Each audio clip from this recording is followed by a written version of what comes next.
And that leads on to the next year when Purple are being formed. And then the band breaks up. I mean, you're at the height of 1973. I think I read that you were the biggest grossing band in America of that year. Yeah. What happened between Blackmore and Gillan? First breakup of the Mark II thing was down to just too much work. I had laughed a lot. It was the funniest band I've ever been in. But it's the only time I've ever been fired as well.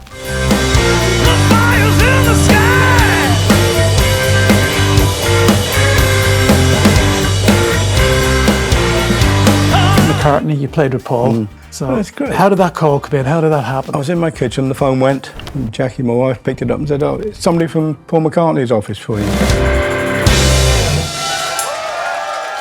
Ian Paice! So, we had Ian Paice on the podcast last night. He was an amazing guest. Everybody loved him. And we had a great conversation about the whole history of Deep Purple and some stories hopefully nobody's heard before. So, absolutely amazing. But anyway, he says to me, "Rob, the singer's got this really bad throat infection. So, can you do some songs?" And I'm like, "Maybe one or two Whitesnake, Deep Purple songs." He says, "No, we need you to do the whole set. And you've got a half an hour to learn it." So terrifying, as it would be for anybody. But anyway, the rock gods were with us, and I did the show, and it was a great success. So I'm really proud of the band and the whole team. We put it together. It was a big success, but it was very, very surreal and terrifying at the same time. So there'll be some of that footage in the podcast. So hope you enjoy it.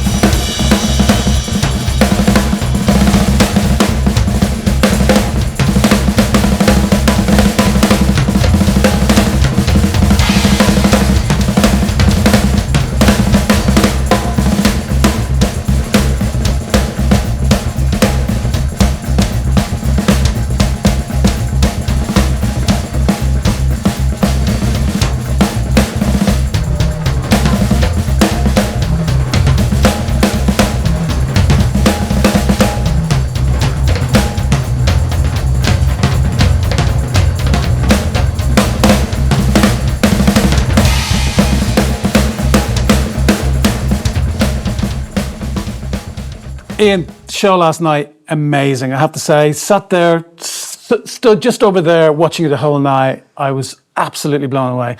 Not just being nice, it was just amazing. Well, it's a strange little gig, This is a sort of a one-off, To play somewhere that's small, it's slightly different, but you do have the advantage of, as the watcher, being really close to it. And in a way that on a big venue, even with video screens, it's not quite the same intimate thing. Yeah, it was all right. Yeah. Are you still compelled to play all the time? I mean, because you don't need to do this anymore. No, it's when you're 21, you can take a year or two off, and you can come back at 23, and you'll be exactly the same person. A little later in life, the muscles do different things, and if you let them go to sleep, you won't wake them up again. Not the same way. And so I came to the decision a long time ago that while I could play, I would keep playing. So that when I do get back on the road with Purple or any other major endeavour, that I'm in the right physical space to do it. And that's just not physically, mentally as well. So the little messages going from there to there get through properly. So the only way to do that is to keep playing, I was talking to my pal Carmine Appice the other day, who's 2 years older than me, he's 78. Said he's just going to play until he can't play anymore. We'd started doing this as kids because it was fun. Okay, when it becomes professional, it's not fun every night.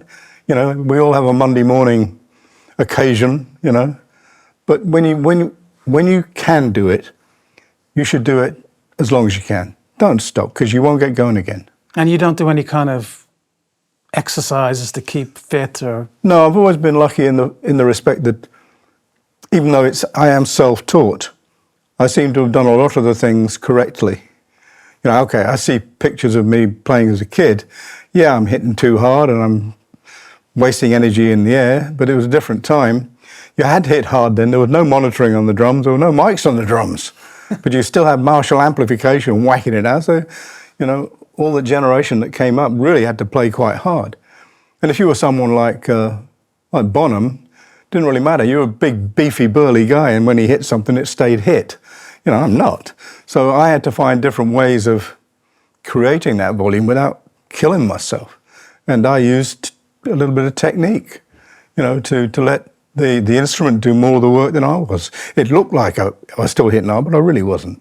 Dennis Chambers was here a little while ago, and he said he used to sit with telephone books under his arms to kind of keep it all in. Yeah, to keep his posture proper. Yeah. And it's there's so many guys. It's a simple thing of sitting correctly. God bless him, Phil Collins has had that back problem. Probably came down to the fact that for him, whatever position he was in, probably wasn't correct. You know, because we're not all the same. You know, some people will sit up here, some people sit down here, some will be sideways. But a lot of guys don't actually get their posture right. And of course, 30, 40 years down the line, that comes and bites them in the ass, you know. So I've always been fairly relaxed when I play a kit, and I think that's important too. If you're all tight and, you know, tense when you play, then you're wasting energy on that level, but also you're not doing it right. You know, there has to be some movement. I mean, I drop sticks left, right, and centre when I'm playing because I don't hold them like that. Right. I hold them like that. And if I get something slightly wrong, maybe I miss a drum and I hit a rim, the stick's going to fly out of my hand. But that's the way it should be. They should be flexible, you know. And if you're tight as a drum, you actually will mess it up, you know. So going back to the very beginning, so you grew up in Nottingham. Yeah. Well, no, I was born in Nottingham. Didn't grow up there. I grew up. Well, my first three conscious years, I was in Germany. Oh, okay. I lived between Cologne and Berlin with my family. My dad was a civil servant, posted over in Germany after the war. And then when we moved back, I moved just outside Oxford. Oh. And I grew up in Oxford for the next 10 years. And your dad was a piano player? He was a great piano player, yeah. And you started playing with him in the early days. Your first kind of proper gig in front of an audience was with your dad? Well, an audience, yeah, but there 3 or 4 drunken dancing couples after a Saturday night dinner. Yeah, but the great thing about that was, okay, it wasn't exciting to play, it wasn't my music, but what it did show you that the importance of dynamics and control, and knowing when to shut up as well as when to make a noise, you know. And so those, I don't know, 15, 20 gigs I did with him, sort of invaluable. You learned something in that situation you wouldn't have learned in a little local band, which is what I moved on to next. And I've taken that with me all the way through these years. And it's not something I think about, but when you learn something as a kid a certain way, it stays with you forever, you know.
The music you were listening to at home as a young kid?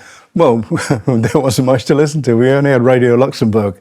You know, that sort of filtered in and out of the airways because we were so far away from Luxembourg. BBC played a couple of hours of young people's music a week, and that was about it. We had one TV show for half an hour.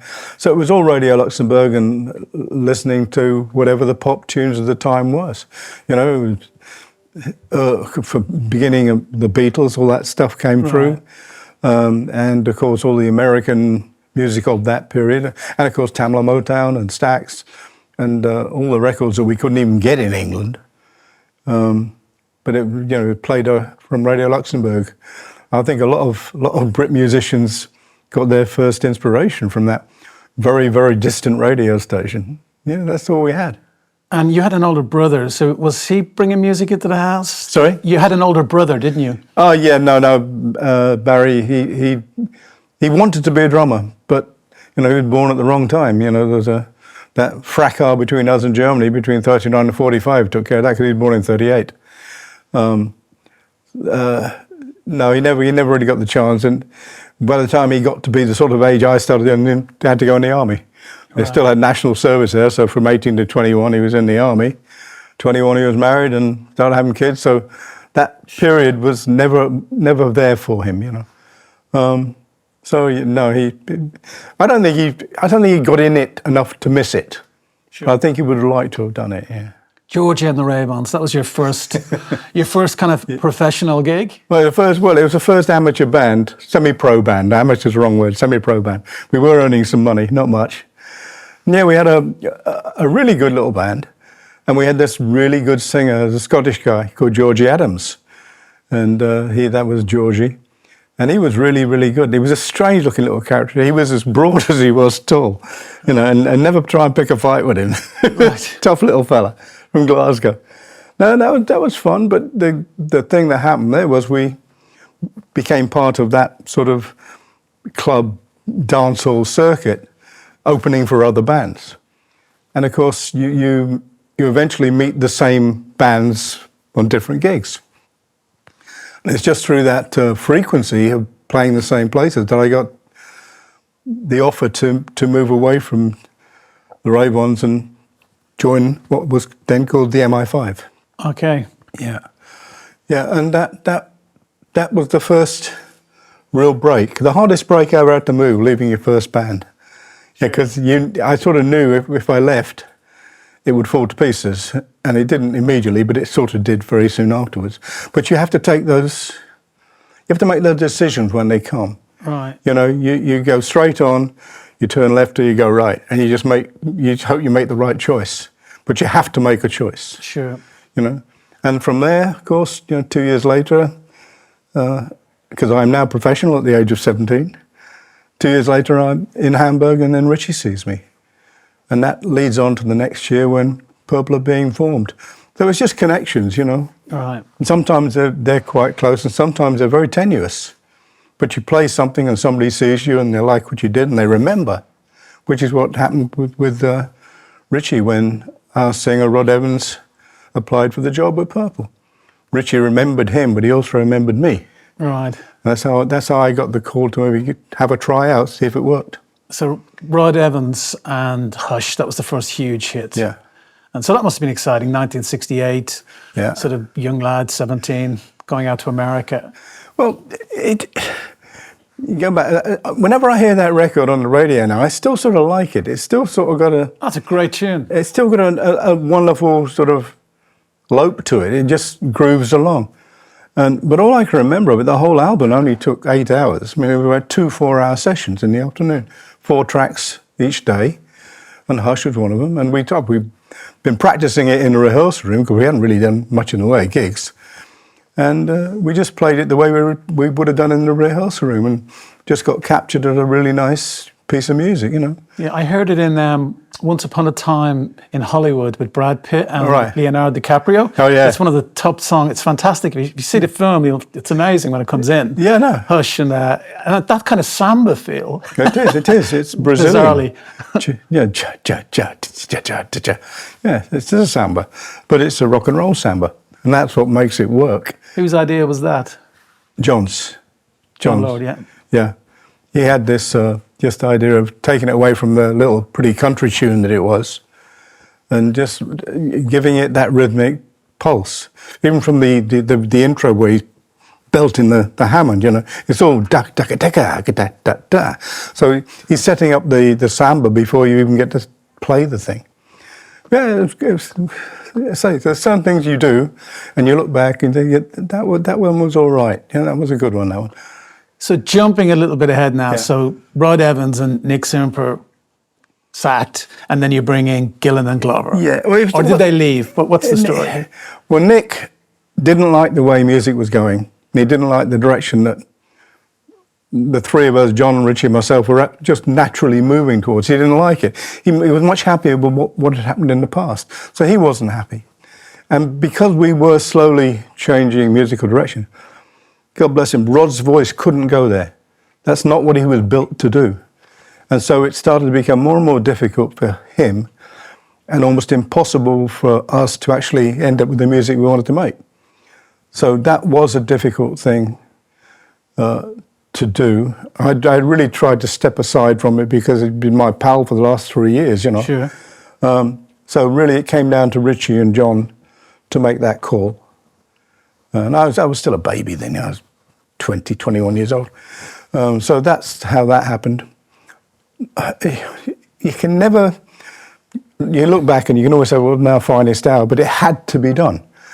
Had we not done it, it would have gone no further and it would have stopped. Simple as that.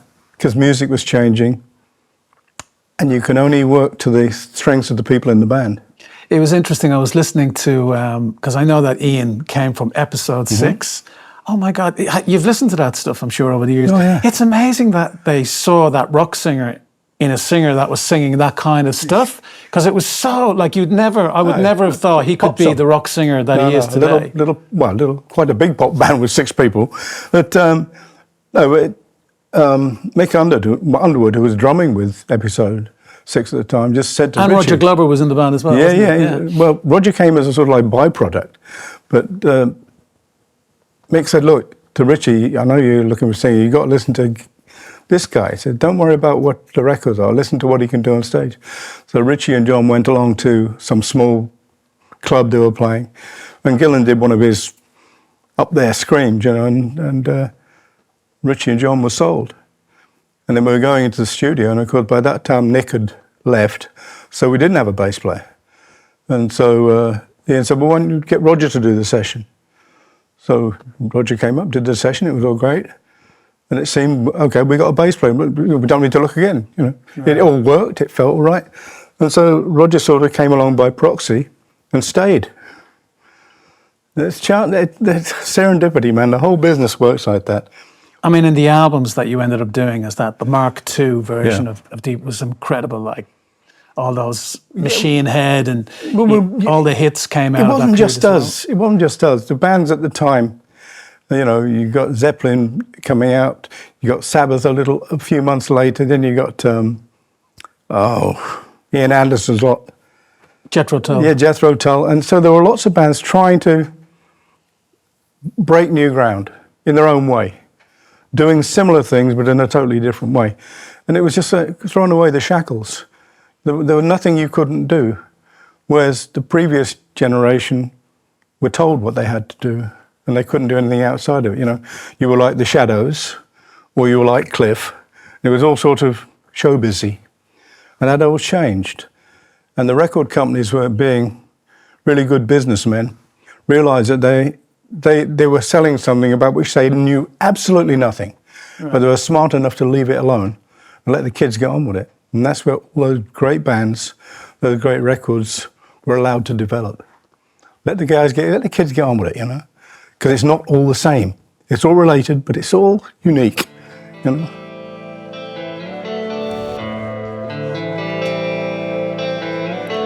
Ain't no love in the heart of the city. Ain't no love in the heart of town. Ain't no love, it sure is a pity. Ain't no love since you ain't around. Baby, since you ain't around.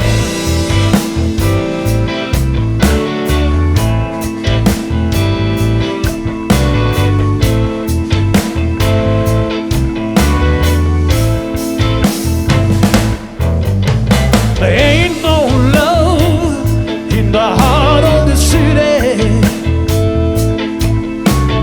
Ain't no love in the heart of town.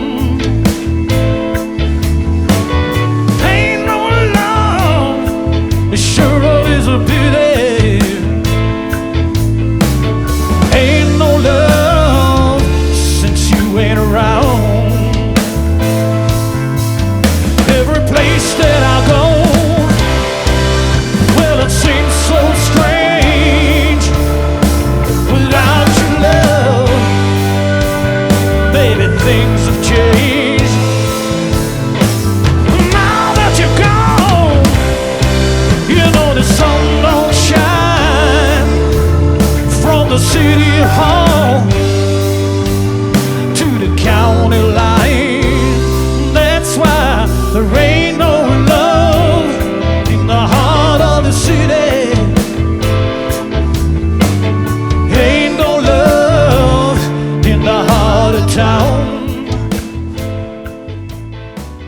So that amazing period, you made all those incredible records, you know, the songs that have really stood this test of time. And then the band breaks up.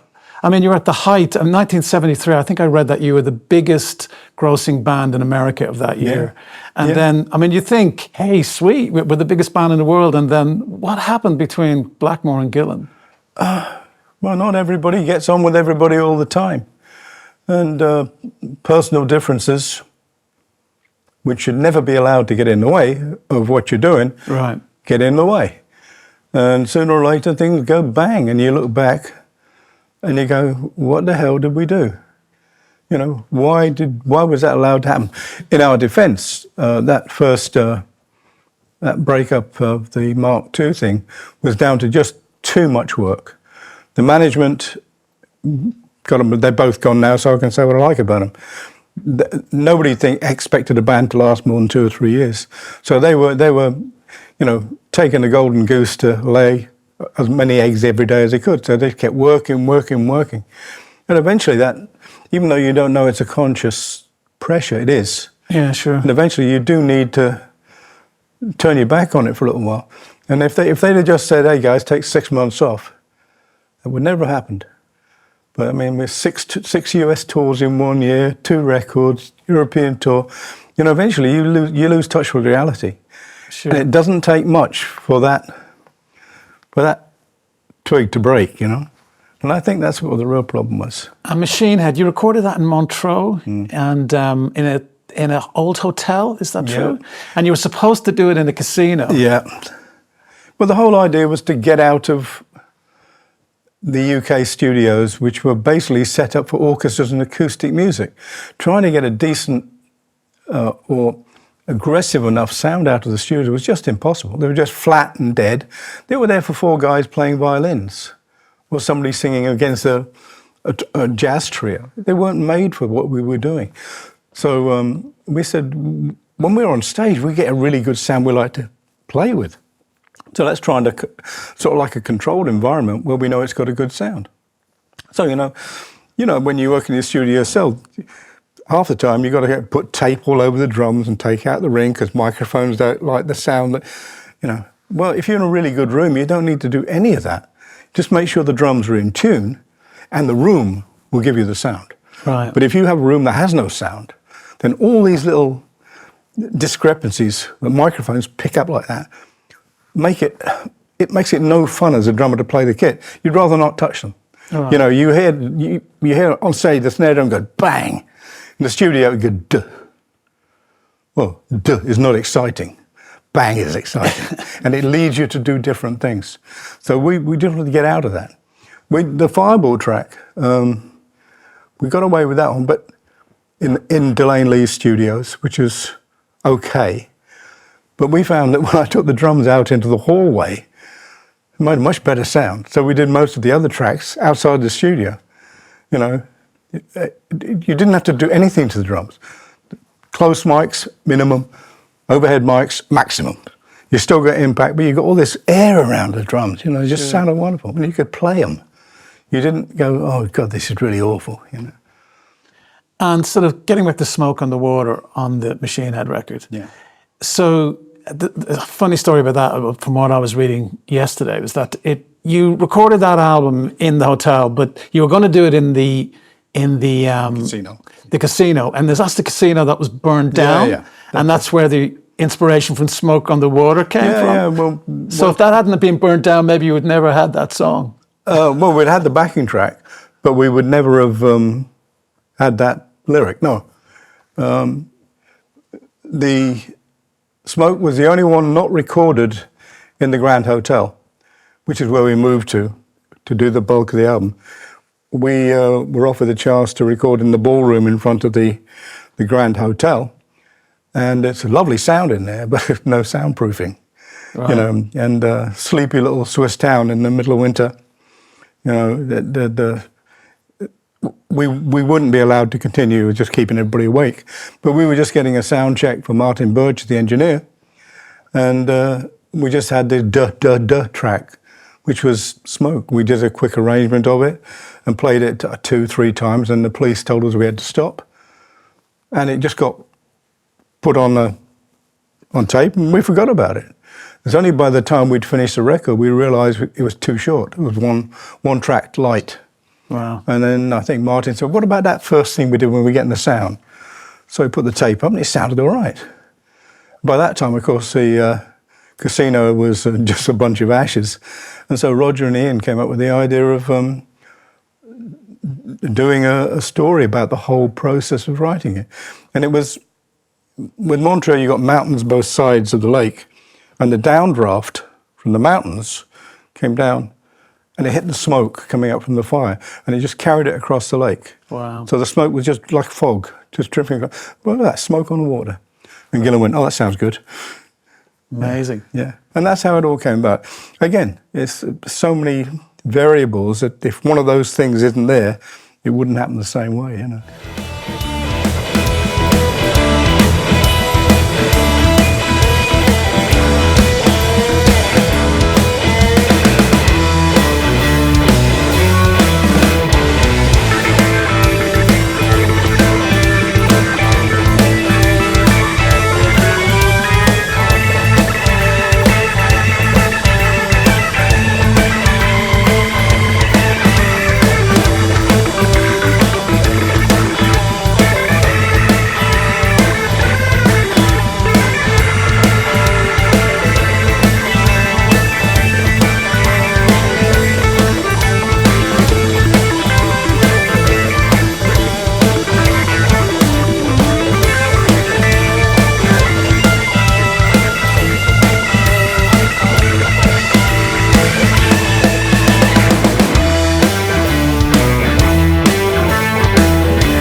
So then we have another lineup change. Yeah.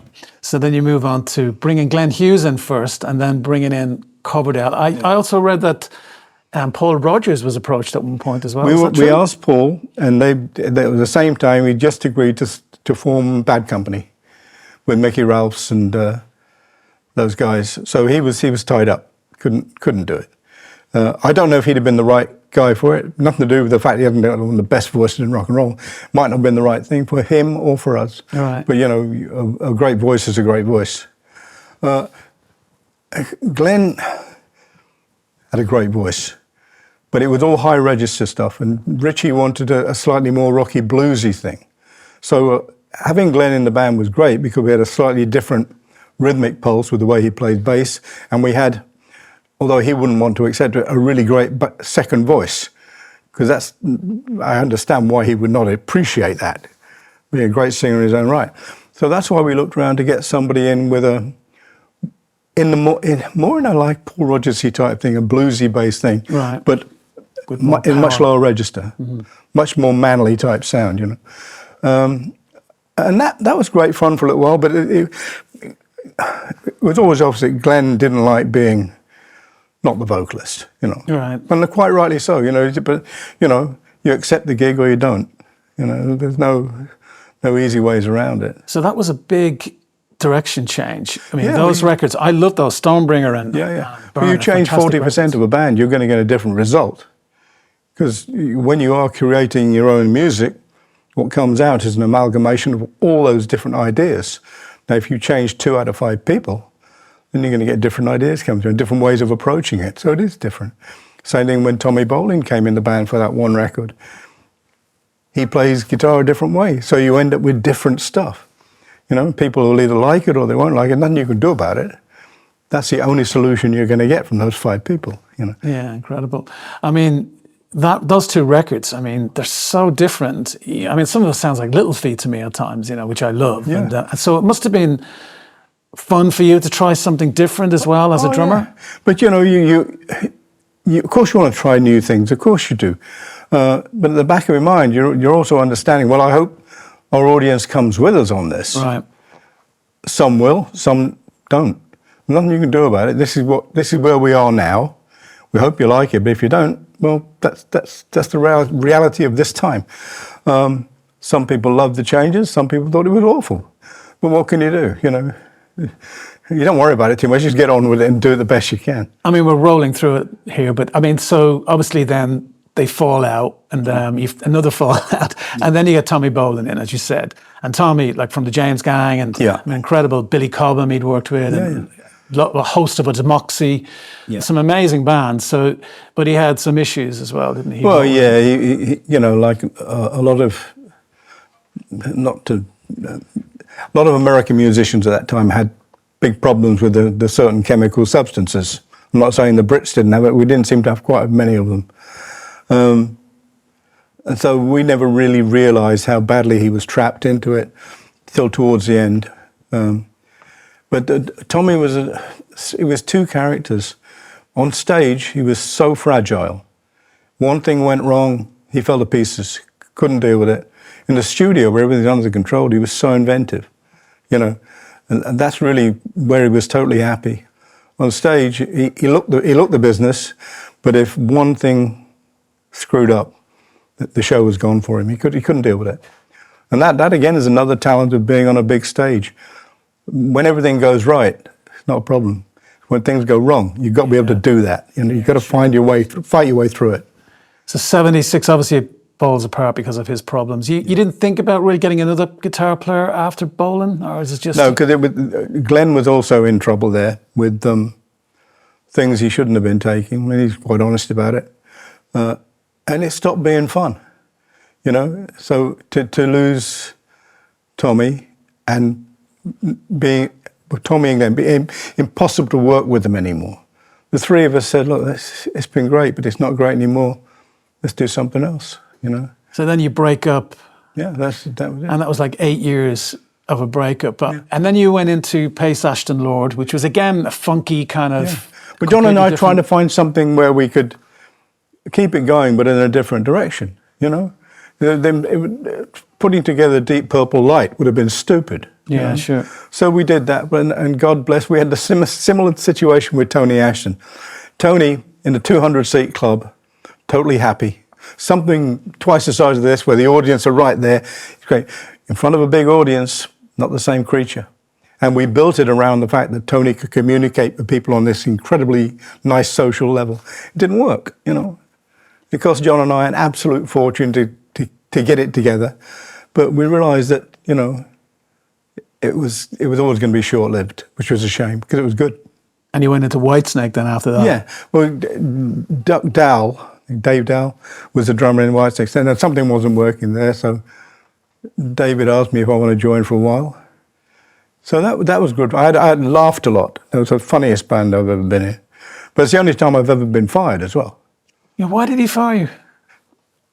Well, it wasn't musical. I think David wanted, he was very intent on having people realise that they were in the clubs every night, being seen, paparazzi, the whole thing. You know, getting the appreciation of the guys in the band much more visible. And Cozy was one of those guys. He was always lived up in town, was always in the clubs around, you know. And I think David wanted somebody to go out with as well. Right. But I couldn't care less. I mean, once I've done my work, I go back to my house and I shut the door. You know, it's just not in me to be that. You know, when I was a kid, yeah. Then later I lost interest in it. You know, what am I going to do? You know, so I think that was part of it. I think David wanted a more visible presence. I think that's what it was all about. Were you upset by it? Huh? Were you upset by it when he fired you? Well, anybody's upset when they... You didn't fall out over it, did you? Wasn't, well, I was a bit grumpy for a couple of weeks. A couple of weeks. No, you know, having been the guy who's not been fired to one who is, it's, you know, you see both sides of the coin. You know, other people that you've worked with have been in that situation too. So you just go, you take it on the chin and just get on with doing something else, you know. And you got on to Gary Moore then? Yeah, so that was great fun too, because, you know, I've always been lucky that where I've moved on to have always been great musicians. It's not like I've had to trade down somewhere, start working with somebody who really wasn't up to it. So I've always been lucky like that the guys that I have moved around between have been special guys. And how was Gary to work with?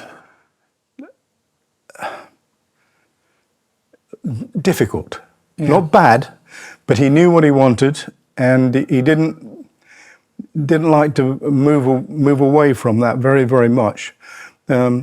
He used to rehearse things. Used to drive me crazy. You always felt like you left the first 4 gigs in the rehearsal room. You know, there comes a point where it's not going to get any better. Stop wasting your time. You know, just Right. you got it where you need to be. But you know, that was in his nature. But on stage, great liver, masterful. You know, the power, the invention, the technique, and of course he decided he could sing, which he could. So that was great fun for a little while. But the only reason I really left Gary is because I was becoming a dad then. I was starting a family, and I decided, you know, I would rather have some time at home. And Gary, God bless him, said, well, we got to keep going.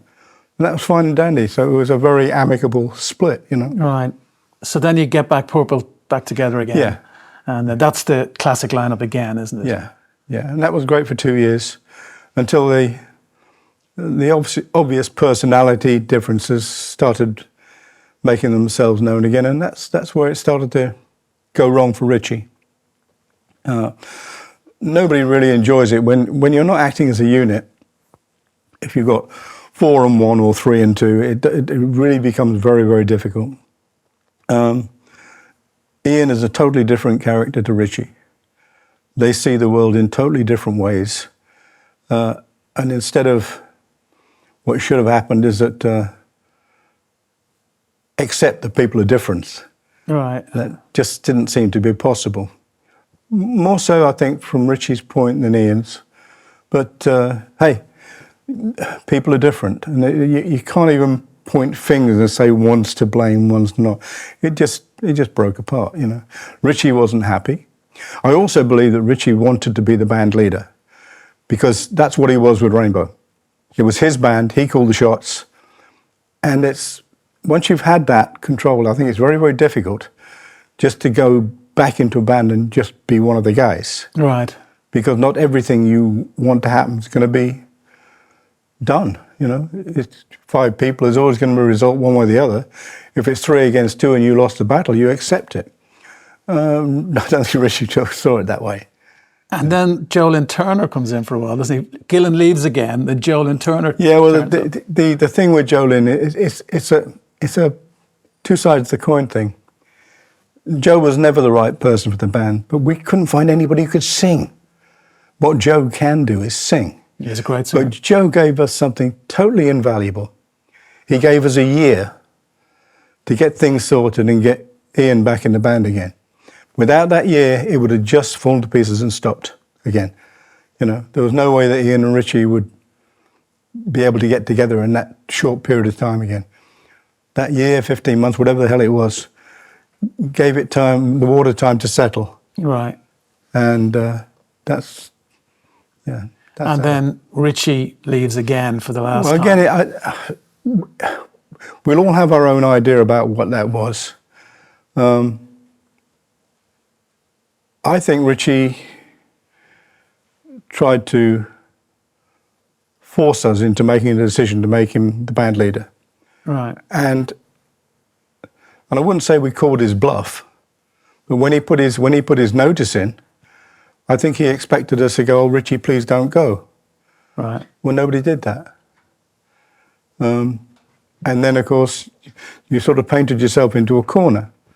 I can't swear that's what it was. That's what my recollection is of that period of time. I think he expected us all to cave and say, "Oh, Richie, please don't go." Well, that didn't happen. He went on to do what he's been doing, and I really, really hope he's happy doing what he's doing, because that's what it's all about now. You know, we've had all those wonderful young years where we created what people think we are, and so at this stage of your career and your life, just be happy what you're doing, and I hope he is, because we are. Yeah. I mean, you brought Joe Satriani in for a little bit.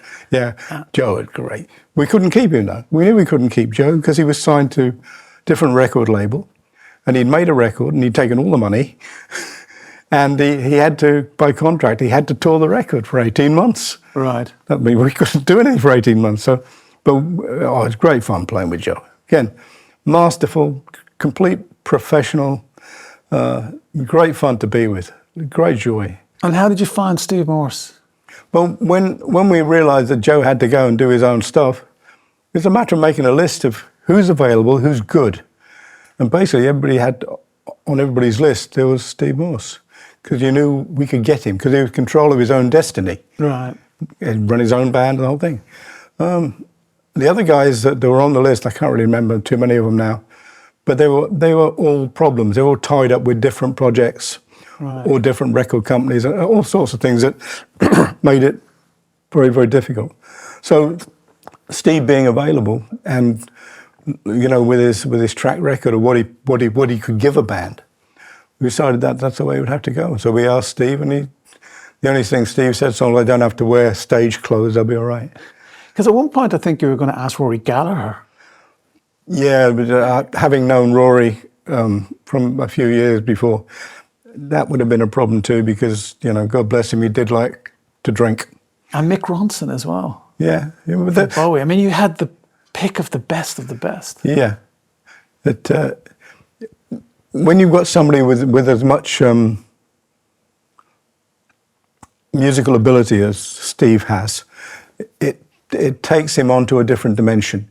Right. Now, whether that dimension is one that's really going to work, you won't know till you try it. I think we've made some really good records with some wonderfully odd, inventive tracks.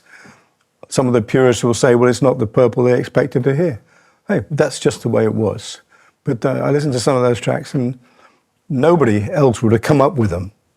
The inspiration for those pieces, other than Steve. He's wired up in a slightly different way, and he comes up with these wonderful off-the-wall, left field things. And it's just interesting to play, Okay, maybe sometimes it doesn't communicate quite as quite as quickly with the audience. It doesn't stop it being good music, though. And obviously then Jon retires. That must have been difficult. Well, no, we saw that coming. Yeah? Yeah, we saw that coming. Jon was falling out of love with the road. He didn't mind being on stage. He liked that, but it's the other 22 hours a day he was starting to hate. He got this thing of his orchestral music in his head, and he wanted time to do that. And for that, he needed to be in one place, So that, you could slowly see the door closing as he pulled it behind him. So it wasn't a surprise. We'd already sounded out Don to take care of a few shows where Jon wasn't very well.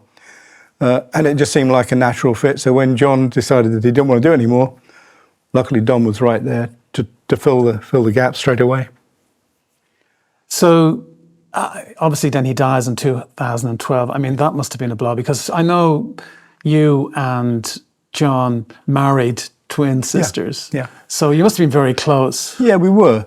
But that disease, it doesn't happen in a week. Jon had a particularly bad one, and he hung around for a long time. But it was always, well, not always, it was a 5% chance you could beat it. That means 95% chance you wouldn't beat it. Right. And last time I saw him, we were going to Nashville to record the first album with Bob Ezrin.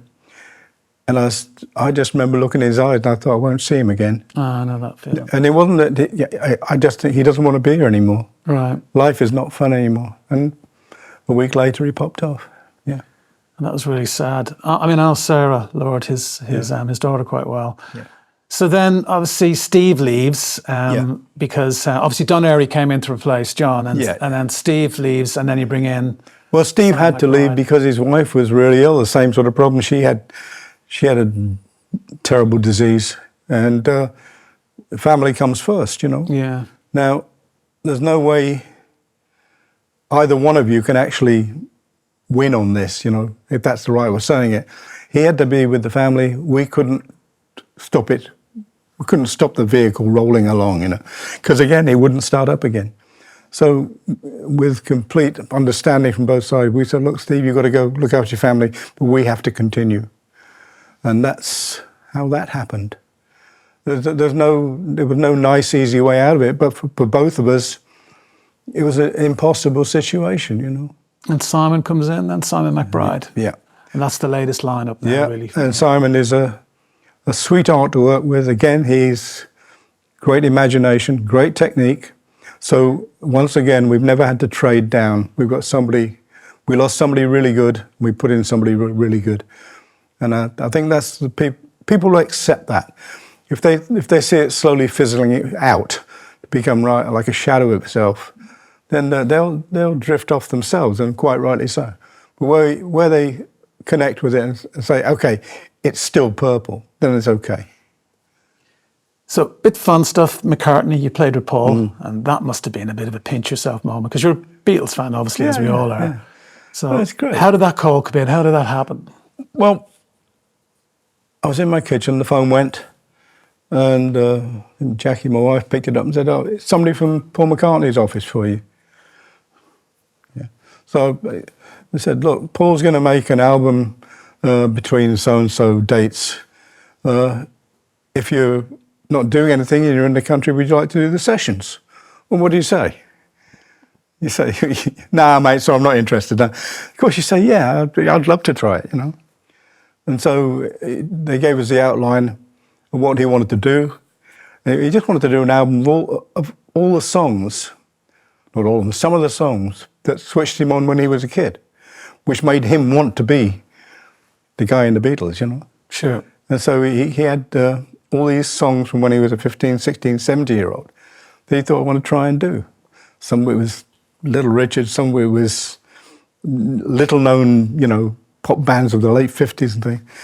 And so we went in on a Monday morning. I'd never really met him. We did the whole thing in like 5 days. If we took 2 or 3 takes of a song, if it didn't work, he'd throw the piece of music up, pick another one out. Right. Didn't waste time. It was either going to work or it wasn't. But I also knew, had I not done it right on Monday, I wouldn't have been there Tuesday. Right. You know. But I had a great week with him. I had a good couple of months where we did a couple of TV shows and guest shows. I really enjoyed it, yeah. But I always knew it'd be a short-term thing, because even today he moves on to so many different things. That's just the way he is. But then he also worked with George as well. Yeah. George Harrison. So. Well, George's a neighbour, you see. George's a neighbour. Our sons grew up together. Are still great friends. In fact, I was with Danny 3 or 4 days ago in England having Sunday lunch in the same pub. We've had Danny on the podcast. Yeah, he's a lovely guy. Yeah, he is. So, you know, we were neighbours, and that means you do see each other quite frequently, yeah. But again, it's a Beatle. Yeah. Playing with a Beatle. You must pinch yourself and say, it's Paul, it's George. Yeah, you do. So at the moment, you sort of, geez, I better do it as good as I can. It's only when you look back and say, you know, I've been one of those privileged people to be let into that little enclave of musicians who've been there, you know. Fun question. Best show, worst show? After so many hundreds, maybe thousands of shows, I can't really do that. Personally, for me, it's how I do. I can't control what the other guys do, and I can't really control the audience. But I know when I've done a good show, and I know when I've done a bad show. And the difference is probably 2%. Right. But those 2%, like the difference between us and chimpanzees, is 2%. That 2% is really important, you know? Yeah. So when the drums sound right, I'm feeling strong, the imagination is working, I can think up things to do. They're great shows.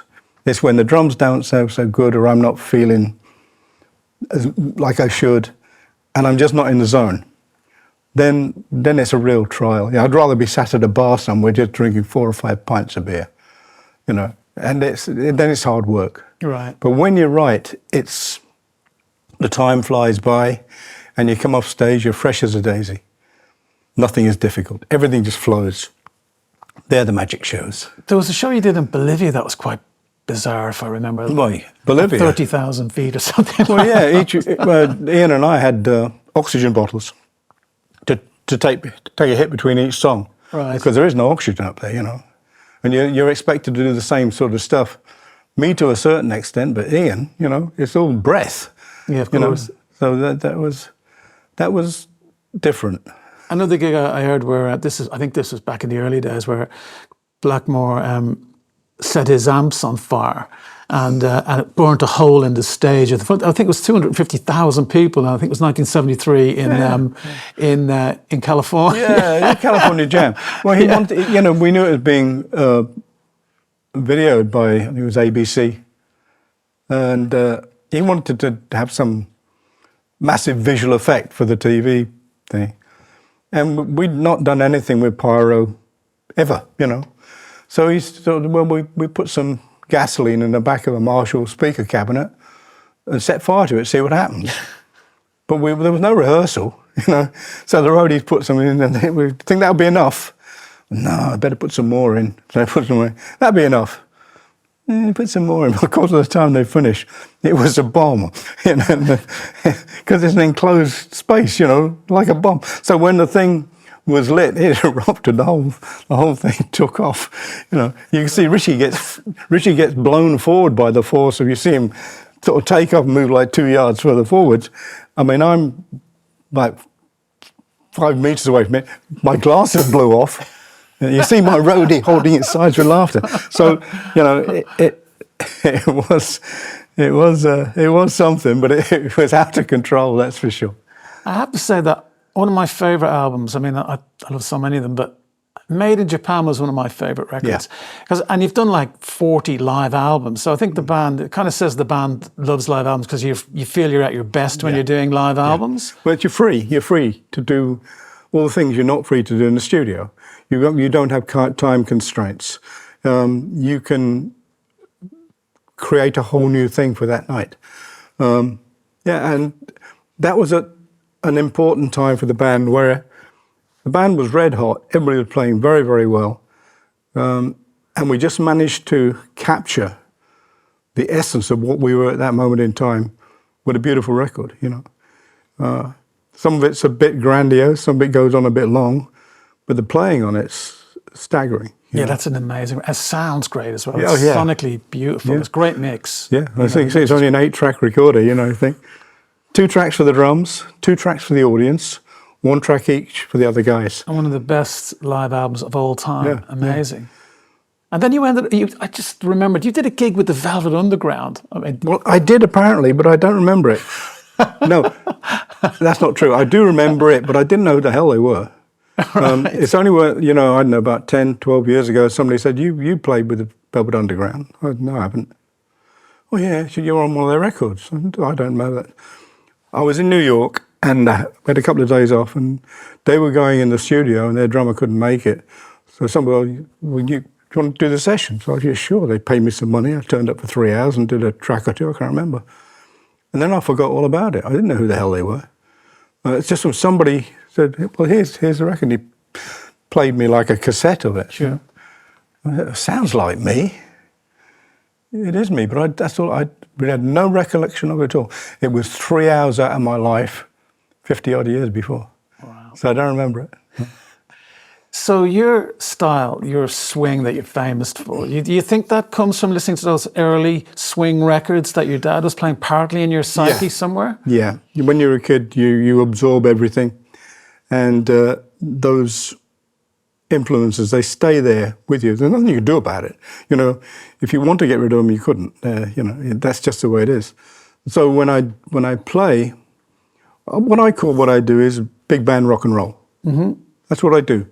So it drives Roger crazy sometimes because he wants me to play things straighter, and I go, it's going to swing one way or the other, So yeah, that's it. And looking back on it, I'm sort of thankful that those first influences weren't what all the other kids were playing, because drums are pretty impersonal. Trying to stamp your identity on a drum kit is not like a guitar or a voice, or even pianos. You have to be doing something slightly different, even if that wasn't the intention. And thankfully, what I picked up when I was a kid, before I was drumming, those things come through. But I got to be honest, I do love the music of that period of time. That late 30s into the 40s swing music, those guys are absolute masters of what they did. And you listen to it now, and it's still mesmeric the way the Americans did it, you know. Yeah, Buddy Rich and Yeah, Jim well, all of them, you know. Yeah. But you know, the British bands at the time, there were only a couple of British orchestras, swing bands that actually any good. You had Ted Heath and Jack Parnell. So the rest of them were, it was a different league to what the Americans were doing. The Americans were just so, it was their invention, you know. They created this, Right. you know, and fabulous stuff. Count Basie, Duke Ellington, Tommy Dorsey, Glenn Miller. Amazing records. It just went on and on and on, you know. So, and you're a lefty as well, you play. Yeah, yeah. When I got the first kit, they were all built for people right-hand side to mess around with things and turn it around. Because I can't. If I try and play right-handed like that, and that becomes my bass, I can't play. It's like a child again, you know. I'm not only left-sided, but my dominant side is really dominant. You know, I can do stuff with the right side, but it's. Can you show us a few things on the kit? Would you mind? Like paradiddles or things you really think is your signature. I'm not going to hit the thing? drum because it's quite low, but there's so many things you can do using those rudiments. You know, from the simple daddy mummies to your singles, but paradiddles. Probably.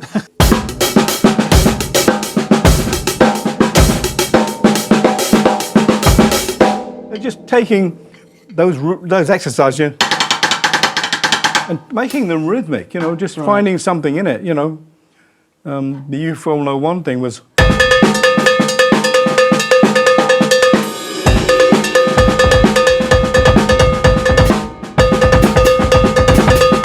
Just taking those patterns and how do you make them work in a musical situation? And that's just using your imagination, And if you were talking, is there any young drummers you hear today that inspire you, think are good, that you like? There are lots I like. Inspire me, no. By nature, by virtue of the nature that they're taking it somewhere that I don't want to go. Right. If I could. I'm not sure I could. And it's, I've said before, I find it hard to tell the difference between them all. Right. We didn't have a book to learn from, so we created what we had from inside here. People are learning in a much more orthodox way now, and so they all have the same books. And I just find it a little less than exciting. Not that the fact that playing isn't brilliant, but I don't know who they are. Musically, I don't know who they are. If you were to give them some advice, young drummers today, what would you say to them? First of all, please yourself. But understand what your job is. Your job is not to be Buddy Rich. If you can be Buddy Rich, that's fine and dandy. But you are the rock, you are the anchor, you are the grounding of any musical outfit. That's your job. You've got to hold it together so that the lyrical guys can actually do what they do better. If they feel comfortable and controlled, then they can do all their stuff much easier than if the tempos are all over the place, or you're playing all the fills in the wrong place, stuff like that. So Just remember the real job is that, and Sure. it always was that. But when you get a chance to have fun, and you've got the chops that are good enough to do it, then enjoy yourself, yeah. So, being the drummer that you are your whole life, has your relationship changed with drums over the years since you were a young man and how you approach it? Yeah, well, certain things change just through the years. Your ears get screwed up straight away, Lots of young guys now use earplugs and things, and they're probably very sensible to do that. We never did that, we had all this power going on. So I find that certain drums I hit, I really don't hear them anymore, the frequency's wrong. These things, I know I'm hitting them. Right. But sometimes I have to remember, just because I can't hear them, doesn't mean to say that everybody else isn't. So I have to force myself not to hit them too hard, because that screws it up completely. I can always hear the snare drum, always hear the bass drum. These smaller toms, it's a frequency which now, I'm one of the guys with the television really loud, because those middle frequencies, they're just gone. It's wear and tear and all the years of being belted by Marshall stacks and big loud drums. It's a trade-off, that's what I have to deal with. So I have to be aware that certain things that I am playing, I might not hear them clearly, but I have to believe that everybody else is, So what's next for Purple? Well, we're going to go back in the studio in a couple of months' time and knock out another record. Amazing. Because we've got no serious work to do till the end of this year. You know, everybody needs a break sometimes. And I just worked out, I haven't had a summer off to have time with my family since 1984. We've been working every summer. Because you've got grandkids now, you've got 3 children and grandkids. Yeah, exactly. So, you know, it's time to maybe have a nice extended summer holiday with the family. Not all of them, there's so many of the damn people. You know? Damn people, I love them all. The chance of getting, you know, Jackie and I nipping up to our place in Spain for maybe 4 weeks and having some of the grandkids there and then mixing and matching, that feels really good, you know, because we haven't been able to do it. I'm always away working. They've always been out in the sunshine. I'm traipsing around the world doing what I do. Any more touring and that coming up? There's bits and pieces. I say we're not planning anything major this year, but we will be pick up the odd weekend here. If it's something that attracts us, we'll be doing that. But I say record will take us March through to probably end of May. And then we got bits and pieces, you know, a day here, 3 days there. Sure. Around the world. And then we'll see how it pans out. I know that everything's being slated towards the end of October, November for anything like what you might consider a tour. Yeah. Then we'll see what happens after that. But they're already booking 2026, and I don't know what that is. While we're here and while we're all still vertical. It's hard work, touring. Yeah. You know? While we can do it, we will continue. I think each one of us knows that at the moment we can't do it, then we'll look at Purple and say it's been a wonderful run, but it mustn't slowly fade away. It just has to be, oh, they were there, now they're not. Last question. Yeah. Anybody you wish you'd collaborated on through your career but you didn't get a chance to? Yeah, oh yeah, famous Hendrix. Wow. Only because we were in New York. My friend Carmine was there. Hendrix and the Experience were there. We did a couple of nights off. We all ended up, we always at the same place, a place called the Scene Club. And there was always music there. And Hendrix was there, and he was going to get up and jam. And Carmine was there and said, look, I'll get on and do 2 or 3 songs and you jump up. I said, that sounds great. So he got up and he never got off. Spoil sport. Yeah. So I still rib him about that to this day. Hendrix, yeah. Because, you know, Jack Bruce told me he was going to put a band together with Hendrix, but then he died. It would have been amazing as well. I mean, Hendrix and Jack Bruce. I was the same. And you on drums, can you imagine? Yeah, well, I was in the same club as Jimmy the night before he died. Really? Yeah. We were both in the speakeasy having a late drink. In fact, I was probably the last man to have a piss with him. Oh, both wow. in the Then a few hours later, he's gone. Very sad. He was in great form. Seemed top of the world, and then he was gone. Yeah, there you go. One of the greatest of all time. Yeah. Ian Paice, thank you so much. That was absolutely fantastic. We're all huge fans here, and we're honoured to have you. And again, just can't wait to hear the show tonight. Great, man. Thanks a lot. With a few red lights and an old road down, we made a place to sweat. No matter what we get out of this, I know that we'll never forget. Smoke on the water, fires in the sky. Smoke on the water.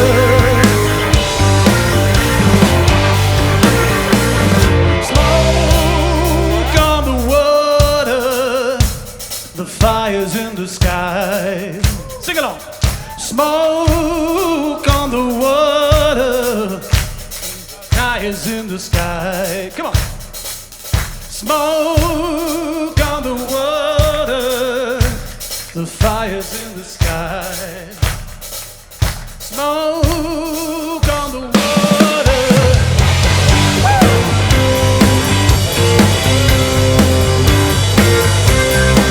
The fires in the sky.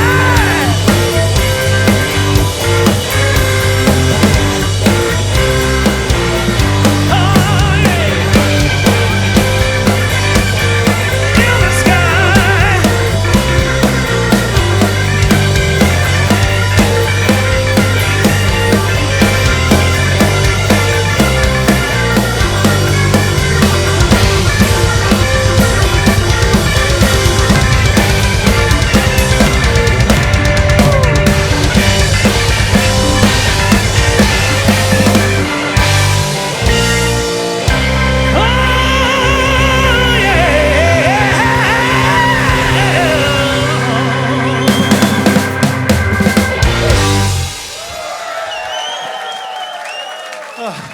Thanks a lot.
Ian Paice, we are not worthy.